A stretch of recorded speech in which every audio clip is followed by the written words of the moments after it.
पीछे एक साधक ने वृंदावन में कहीं मोबाइल से गलत देखने का अभ्यास बना लिया और उसे त्याग नहीं पा रहा था। अब सत्संग था नहीं, सत्संग हो तो फिर निकल जाएगा। वो उसी में डूब गया और अपने शरीर को पूरा कर दिया, अर्थात आत्महत्या कर ली। एक बार बताया था सत्संग में, वही प्रसंग थोड़ा सा छिड़ा।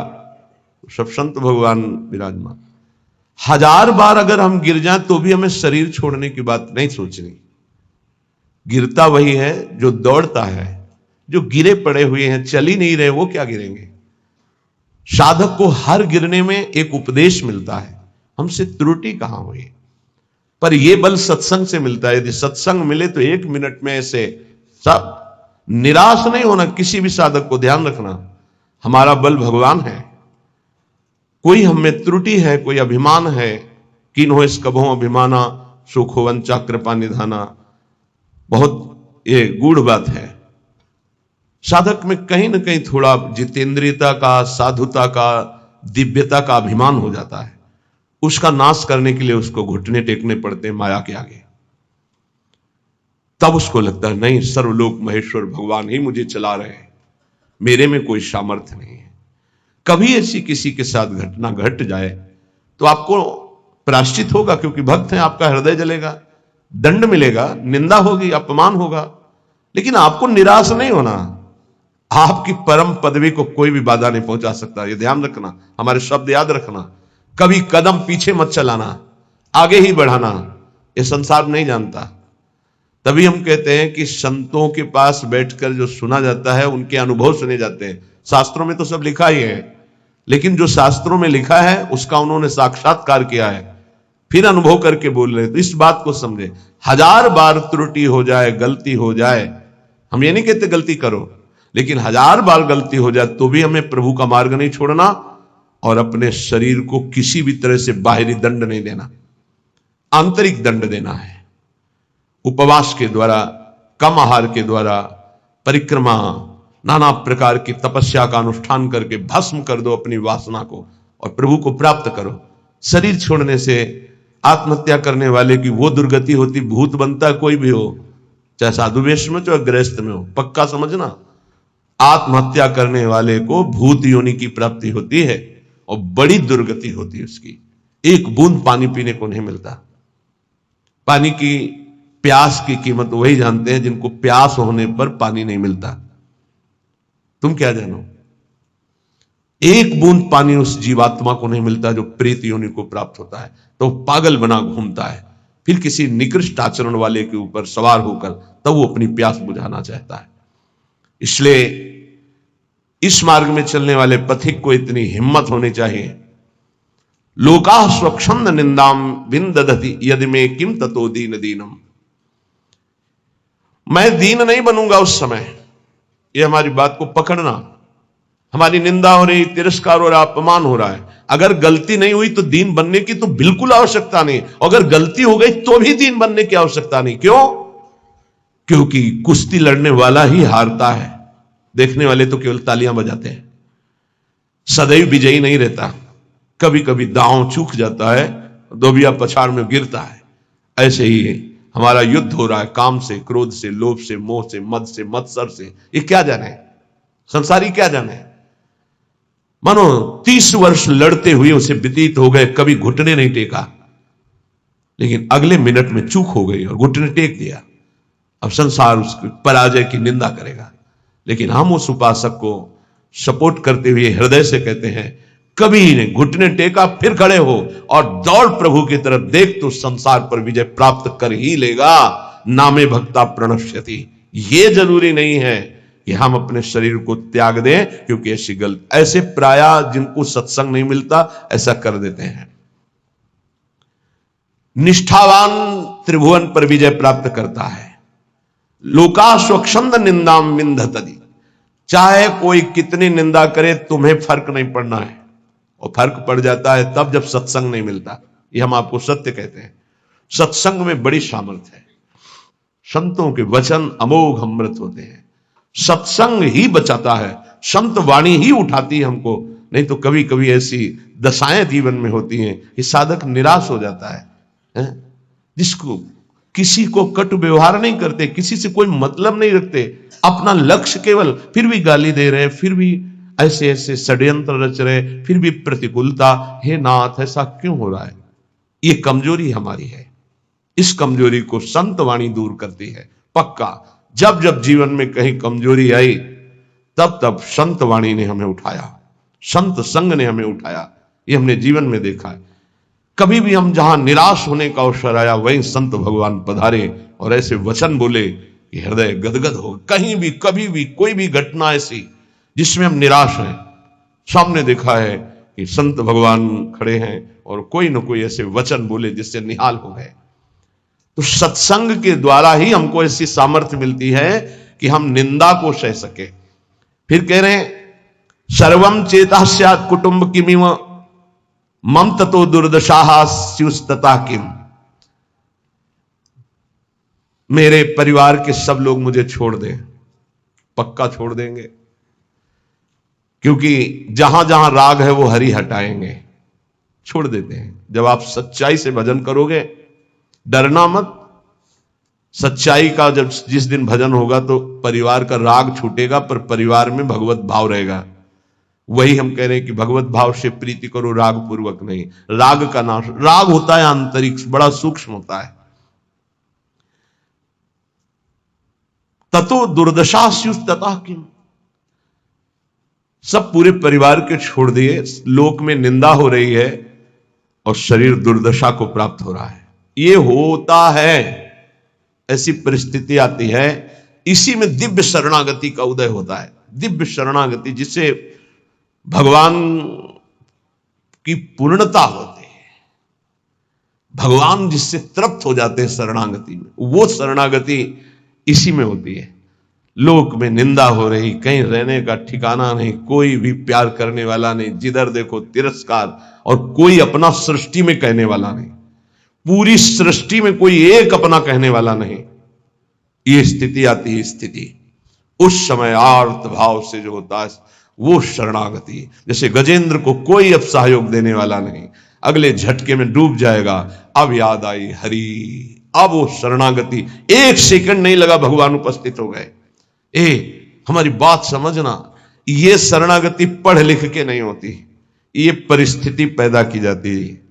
जैसे अभी एक उपासक, घर बार त्यागी, वैरागी, बड़ा ही सेवक, भगवत मार्ग का पथिक, कुछ दिनों से साधारण शरीर में अव्यवस्था हुई और कल फाइनल हो गया कि गलित कुष्ठ।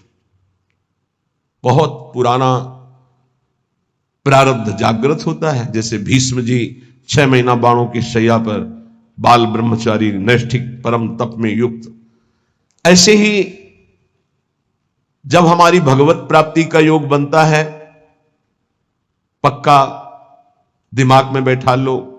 कल या परसों कह रहे थे कि एकांत में सोचा करो कभी कभी कि अगर हमें कैंसर हो जाए तो, हमारी आंखें फूट जाए तो, और कल ही आ गया रिपोर्ट कि एक साधक को गलित कुष्ठ हो गया है। ये हम इसीलिए तैयार करते हैं, जैसे आर्मी के नहीं तैयार करते कि अगर कीचड़ में फंस गए तो कैसे निकलना है, पहाड़ में फंस गए तो कैसे चलना है, कैसे आपको चढ़ना है, कैसे दौड़ना है। ऐसे ही परमार्थ की ट्रेनिंग है। आपकी किडनी फेल हो जाए तो, आपका ऐसा हो जाए तो, आपका कोई न रहे तो, आपको कई दिन भोजन न मिले तो, आपको संसार निंदा करने लगे तो, इनमें सब में परिपक्व करना यह हमारा कर्तव्य है। परिपक्व होना अपने लोगों का कर्तव्य है। अब वो साधक व्यथा तो होगी थी। गलित कुष्ठ का मतलब अभी तक तो मेरी दृष्टि में इसमें कोई भी औषधि का योग नहीं देखा था। अब नया चल पड़ा हो तो नहीं कहते। जैसे किडनी फेल होने का मतलब है मृत्यु, लेकिन अब डायलिसिस चल पड़ा है, उससे जब तक जिलाएं तब तक जी सकते हैं, जब तक योग है। तो कल इसी सीढ़ी पे बैठकर उसको समझा, कदापि शोक नहीं, क्योंकि अंतिम फाइनल श्री जी की प्राप्ति होनी है तो अनंत जन्मों के पापों का योग होता है। ध्यान रखना, जो भगवत ऐसे से नीच पाप करने वाले हैं, जुकाम नहीं होता। वो ऐसा सीधा साधक है कि कभी कोई शब्द सुन पाए वो तो मुश्किल है। वो ऐसा सीधा साधक है, रात दिन अपने संयम में, और उसको गलित कुष्ठ हो। ये बड़ा विचित्र खेल है। पूर्ण धर्म से चलने वाला, पूर्ण त्यागी, पूर्ण भगवतमारी, इतना भी कहीं अपराध की संभावना नहीं, किसी से कोई मतलब ही नहीं, कोई जानता ही नहीं, और उसको गलित कुष्ठ, ये क्या है? अनंत जन्मों का हिसाब बराबर श्री जी के पास जाना है, श्री जी के पास जाना है। रामकृष्ण परमहंस जी के गले में कैंसर, भयानक पीड़ा का हर समय संयोग, किस लिए? अंतिम जन्म है, अब जाना है मुझे लाडली जी के पास जाना है। तो जितना हिसाब किताब है बराबर, फटाफट बराबर होता है। तो संसारी आदमी डरता है। भक्ति में जो प्राप्त हो रहा है तुम क्या समझ रहे हो? हजारों बार जन्म करके मरना होता है ऐसे सड़ सड़ के, और ऐसे ऐसे ऐसे कुछ नहीं बिगाड़ पाएगा गलित, कुछ नहीं बिगाड़ पाएगा। सभा में कह रहे कुछ नहीं बिगाड़ पाएगा। प्रारब्ध ही तो है ना, पूर्व पाप। राधा नाम से बढ़कर प्रारब्ध होता है क्या? है कुछ नहीं। कल यही सब है, कुछ नहीं।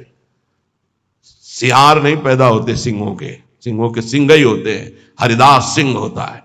गर्जना करना हमारा कर्तव्य है। एक गर्जना में लाखों का कल्याण होता है, एक कदापि नहीं। शरीर भाव से ऐसे संतों को देखा है। बरगदिया बाबा, पैर से सड़ना शुरू हुआ, कीड़ा पड़ गया, मुख तेज में और शरीर में कीड़े, बैठे शांत भाव से, कीड़े पड़े हुए शरीर। क्या अंतिम जन्म में खत्म खेल। ये बड़े बड़े महापुरुषों के जीवन में आता है। यदि आप भगवत मार्ग में, अभी एक दो दिन पहले कहा था, यदि बैलेंस बना के चलोगे तो कोई बाधा नहीं। क्या? राधा राधा राधा राधा राधा, लड़का बच्चा परिवार भोग सामा। और जो अगर इसमें आ गए कि आपसे कुछ नहीं चाहिए, केवल आप चाहिए, फिर तो हिसाब किताब लंबा पड़ जाएगा। क्योंकि उनके गले लगने के लिए फिर कोई कर्म संस्कार नहीं बकाया रहेगा। पूर्व संचित क्रियमाण प्रारब्ध सबका विध्वंस होगा। अब विध्वंस का खेल मचेगा, तब सच्चिदानंद के गले लगोगे। तभी कहा नारायण अति कठिन है, हरि मिलन की बाट, या में पग पीछे धरे प्रथम शीश दे काट। ये आज आप जीना है तो कष्ट में जीना है, पूरे शरीर में। या सब शुरू हो गया। इसलिए घबराना नहीं है सुनकर के कि भगवान की प्राप्ति का मतलब है गलित कुष्ठ रोग हो जाना, किडनी फेल हो जाना। तो और सब अमृत पी रहे हैं क्या?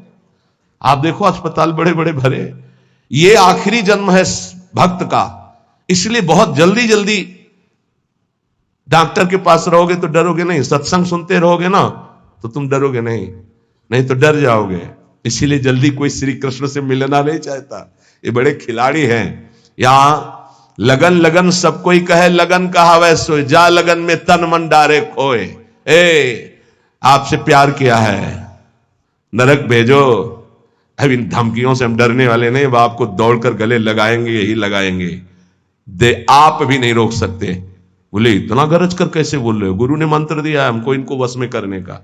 ये जो मंत्र है जानते हो, इसे क्या कहते हैं? निज मंत्र।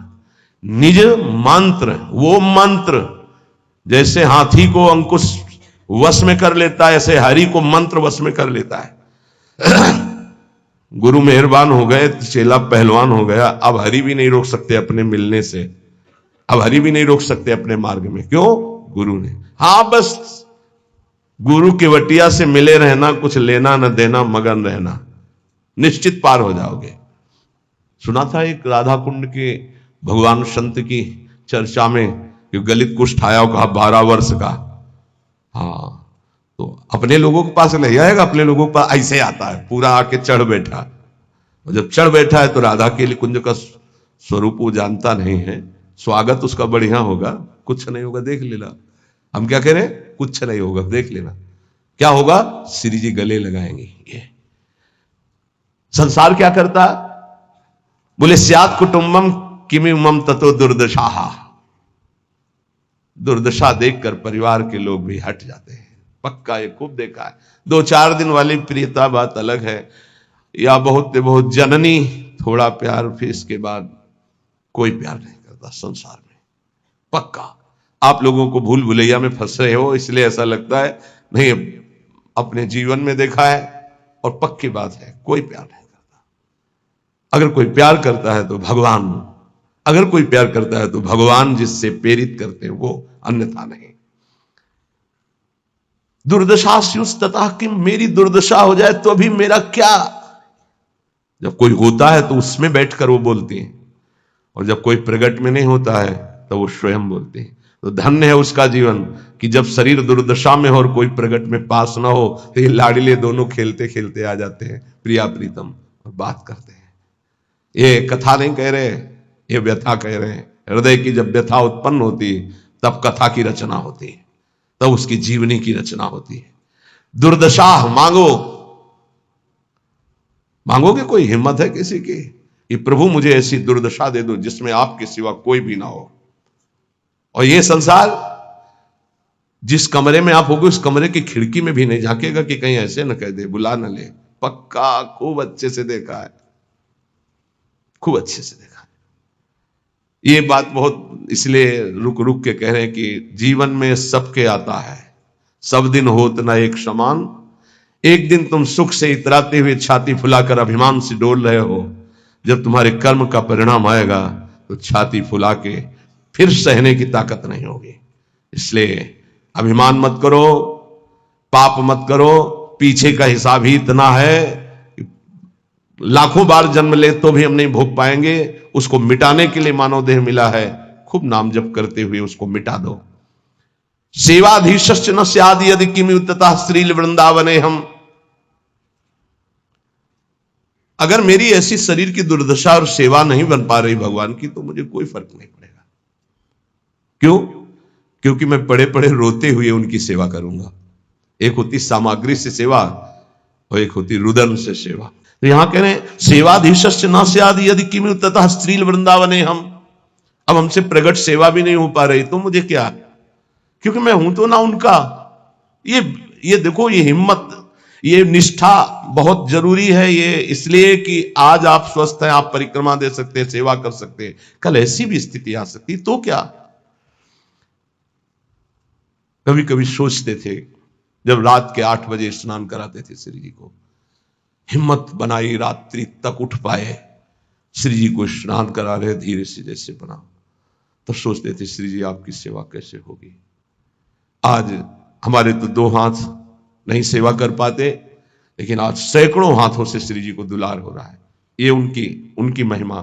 सब नव अवस्था के, सब पढ़े लिखे संत जो अपने जीवन को सांसारिक उन्नति में चढ़ाना चाहते थे, बड़े बड़े सर्टिफिकेट डिग्रियां लिए हुए हमारे श्री जी की सेवा में लगे हुए हैं, और ऐसे मनोयोग से लगे हैं पूछो मत।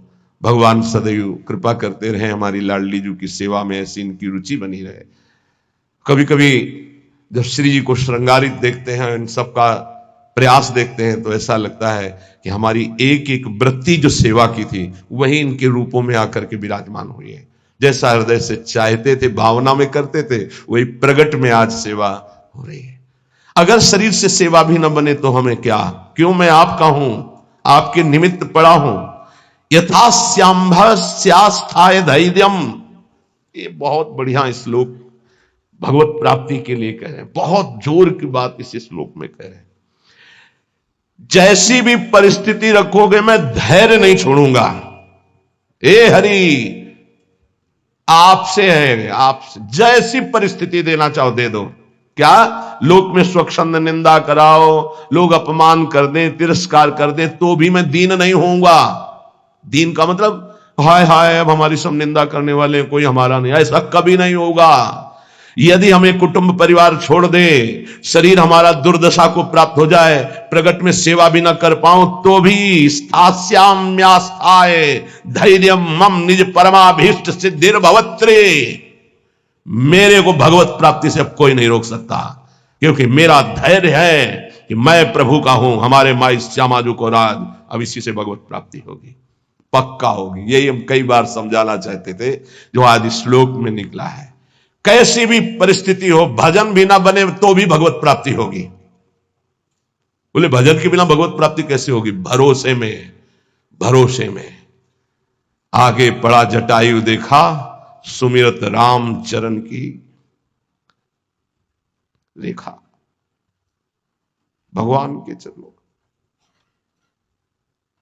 मानो दुर्दशा है शरीर की, कोई पास नहीं, नाम से कोई साधन बन रहा है ना कोई भजन, भारी पीड़ा है तो भजन भी नहीं बन रहा है, तो क्या, बस आशा है आपकी, भरोसा है आपका कि आप बड़े कृपालु हो, आप अपनी कृपा से मुझे मिल जाओगे, अपने समीप बुला लोगे पक्का। श्रीपाद कह रहे निज परमाभीष्ट सिद्धिर भवित्री, हमारा जो अभीष्ट था भगवत प्राप्ति वो पक्का हो जाएगी। बस क्या धैर्य मम, मेरा ये धैर्य विचलित ना होने पावे, कुछ भी हो जाए। देखो इसमें ये नहीं देखा जाता कि इस समय इसकी परिस्थिति क्या है, हमारे प्रभु ये नहीं देखते हैं, वही तो देते हैं, वो ये देखते हैं इस समय इसकी स्थिति क्या है। अंदर में जो हमने भरोसा पाला है जीवन में, वो कभी कहीं भी नहीं छूट सकता। हम माने कि नाम जप नहीं हो रहा, वाणी पाठ नहीं हो रहा, माना कि हमसे सेवा नहीं हो रही, माना कि हमारे अंदर कोई अब भागवतिक विचार भी नहीं रह गए, लेकिन ये जो एक झीना सा धागा है कि मैं श्री जी के भरोसे हूं, इसको कौन तोड़ सकता है। इसी से भगवत प्राप्ति होती है, इसी भरोसे से। प्यास भरोसे कुंवर के सोवत पांव पसार, अर्थात मैं निश्चिंत होकर पड़ा हूं, मुझे निश्चित भगवत प्राप्ति होगी। जो श्रीपाद करे मम निज परमाभीष्ट सिद्धिर भवित्री,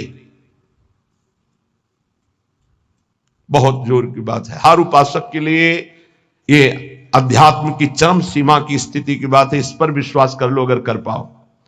कैसी भी परिस्थिति हो, मैं श्री जी का हूं, श्री जी का ही रहूंगा, चाहे कितना भी कष्ट आ जाए, निश्चित भगवत प्राप्ति हो जाएगी। निश्चित आपको वो परम सिद्धि प्राप्त होगी जो किसी साधना से नहीं प्राप्त होती है। जब तक शरीर स्वस्थ है तब तक कचाई न रखो। कल चर्चा हो रही थी काचे धर्म की, उसमें जो शेष है उसको श्रवण करो तो कचाई दूर हो जाएगी, तो निष्ठा आ जाएगी, सच्चाई धैर्य आ जाएगा। श्री सेवक जी महाराज कह रहे हैं कि जब आपने शरणागति हरिवंश चंद्रजू की ले ली, ध्यान से सुनिएगा, लोगों के मन में कई तरह की शंकाएं रहती हैं, इनका त्याग कर दो। गीता जी में भगवान ने कहा ये यथा माम प्रपद्यन्ते तास तथैव भजाम्यहम्, मुझे जैसे जो भजते मैं उनको वैसा ही भजन में अनुभव हो। अब आप प्रभु को पत्नी रूप से भज रहे हैं तो वही बैठे हैं तुम्हारे पास, तुम्हें समझ में नहीं आ रहा। पुत्र रूप से भज रहे हैं तो पुत्र रूप में वही बैठे हैं। ये यथा माम प्रपद्यन्ते, इसको बहुत सरलता से देख लो। आप जिस रूप में प्रभु को देखना चाह रहे हैं वही रूप प्रभु दिखा रहे हैं। अब हम निकुंज उपासी हैं, हमारी उपासना का एक विशुद्ध मार्ग है। क्या विशुद्ध मार्ग है? जिसमें हमारे आचार्य और रसिक महापुरुष गए, हम उसी मार्ग के पथिक हैं। हमें बाहरी उपदेश नहीं सुनना। क्या बाहरी उपदेश? आज तो अमुक व्रत है, आज ऐसा है, आज ऐसा है। देखो, बहुत शास्त्रों का सम्यक आराधन करके बोल रहा हूं, यह ना समझो कि मुझे पता नहीं। जैसे किसी का प्रश्न आता है कि बिना तुलसी के ठाकुर जी का भोग नहीं लगता, ये जानते हो कहां आता है? जहां हरि चरणों की उपासना है, खूब विशुद्ध भाव से इसका मूल जड़ तक चिंतन करने वाला ये भाव है। कोई ऐसा ना समझना कि बाहरी। तुलसी जी कौन है? वृंदा। कौन सी वृंदा? यहां वृंदावनेश्वरी की सखी वृंदा सखी नहीं, ध्यान रखना।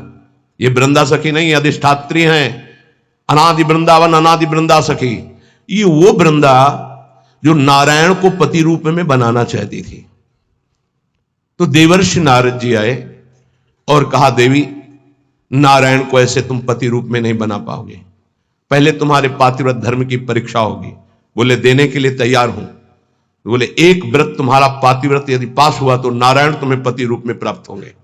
बोले तथास्तु, आप हमें बोलिए किसके साथ मैं अपनी आराधना का स्वरूप प्रकाशित करूं। तो उनका जालंधर राक्षस, इसको पति बनाना होगा और तुम्हारे पातिव्रत से त्रिभुवन में पता चलना चाहिए कि तुम्हारी जैसी कोई सती और पतिव्रता नहीं। बोले जैसा आप आदेश करेंगे। ऐसा जालंधर राक्षस पति रूप में वर्ण किया और ऐसा सतीत्व पूरा चरित्र है, त्रिभुवन में कोई उसका बाल बांका भी नहीं कर पाया, सती वृंदा के पवित्र चरित्र और उनकी उपासना के कारण। भगवान शंकर आदि बड़े बड़े देवताओं ने दिव्यास्त्रों का प्रयोग किया, जालंधर का कुछ नहीं बिगड़ पाया।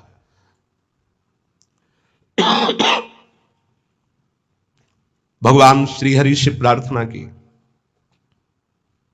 भगवान श्रीहरि ने कहा ऐसे नहीं मारा जा सकता, इसका मूल है वृंदा, अगर उसका सतीत्व भंग हो तो ये मारा जाएगा। तो बोले नाथ आप ही इसको देख सकते हैं। तो उन्होंने कहा मुझे ही पति रूप में प्राप्त करने के लिए उसने तपस्या की थी, मैं जा रहा हूं। नारायण रूप से नहीं गए, छल किया। जगत मंगल के लिए उस दैत्य को मारने के लिए भगवान उसका रूप धारण किया, जालंधर का। जब सतीत्व भंग हुआ तो उसे होश आया। उसने कहा मेरे पति जैसी चेष्टा नहीं, कौन हो तुम? क्योंकि आप में असीम सामर्थ्य, असीम सौंदर्य, असीम सुख मेरे पति नहीं हो सकते, क्योंकि मैं जानती हूं कौन है, जालंधर राक्षस। आप वो नहीं हो। आप कौन है? अपने रूप में भगवान। तो उन्होंने कहा माना कि आपके लिए ही तप कर रही थी, लेकिन इस समय मेरा पति जालंधर, अब मैं मानती हूं मारा जाएगा क्योंकि मेरा तप नष्ट हुआ। मैं आपको शाप देती हूं, आप पाषाण रूप हो जाएं। तो नारायण शालिग्राम बन गए। तो कहा मेरे लिए ही तूने तप किया था, नारद जी ने तो तुझे पातिव्रत धर्म की परीक्षा के लिए जालंधर को व्यर्थ में मुझे शाप दिया, इसलिए मैं शाप देता हूं, तुम वृक्ष रूप हो जाओ। वही तुलसी जी का वृक्ष। तो बिन तुलसी हरि एक न मानी, नमो नमो तुलसी महारानी नमो नमो। शालिग्राम की सेवा तभी पूर्ण मानी जाएगी जब तुलसी जी होंगी, और वही पद्धति वैष्णव जनों ने अपनाई, भोग की। लेकिन हमारे यहां प्रिया और लाल और सब सहचरियां हैं, तो यहां वो वृंदा नहीं है। यहां वृंदावनाधीश्वरी की नित्य सहचरी वृंदा, जो वृंदावन की अधिष्ठात्री देवी, तो वृंदावन अनादि और वो देवी अनादि। तो यहां तुलसी जी का प्रवेश चरणों में है, ना कि भोग में है। चरणों पे तुलसी जी चढ़ाई जाती है, और यहां महारानी की जय बोली जाती है और किसी की जय नहीं बोली जाती कि आज अमुक व्रत की जय, अमुक नहीं। यहां मेरी महारानी श्री राधा रानी जाके बल में सबसों तोरी लोक वेद कुलकानी। ये वृंदावन है, ये वृंदावनाधीश्वरी प्रेम रंग को प्रदान करने वाली, लाल को अधीन करने वाली महान, जिनकी चरण रज में अनंत शक्ति विराजमान, उन स्वामिनी की शरणागति है।